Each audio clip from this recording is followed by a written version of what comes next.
Mamus'ta güzeldi, güzel yurdumdur. Dumanlı dağları kucak kucaktır. Çayların sesi lay lay tek akar. Bu torpaq rəkdi sönməz ucaldır. Xəzərin nəfəsi sahilə dolar. Dalğalar sevgini sahilə yazar. Səmada arzular işıq tək saçar. Hər ağac kölgəsi bir tarix yazar. Mamus'ta can yurdum, nəfəsim sənsən. Mamus'ta həmişə ürəyimdəsən. Hara getsəm yolum sənə dönəcək. Mamus'ta varlığım sənsən, sənsən. Mamus'ta can yurdum, nəfəsim sənsən. Mamus'ta həmişə ürəyimdəsən. Hara getsəm yolum sənə dönəcək. Mamus'ta varlığım sənsən, sənsən.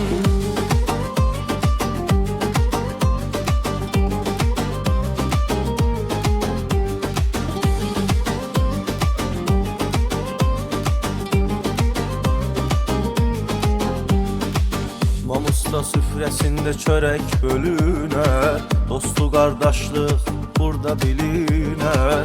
Könüllər səmimi, dillər düz deyər. Mərlik deyiləndə yada Mamus'ta düşər. Limon qoxusu var bu gözəl evdə. Naringi gülür hər bir pəncərədə. Torpaq bərəkət saçır hər bir həyətdə. Bu diyar yaşayır hər bir ürəkdə.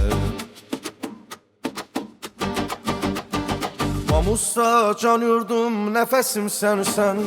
Mamus'ta həmişə ürəyimdəsən. Hara getsəm yolum sənə dönəcək. Mamus'ta varlığım sənsən, sənsən. Mamus'ta can yurdum, nəfəsim sənsən.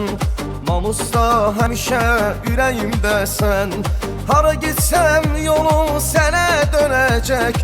Mamus'ta varlığım sənsən, sənsən.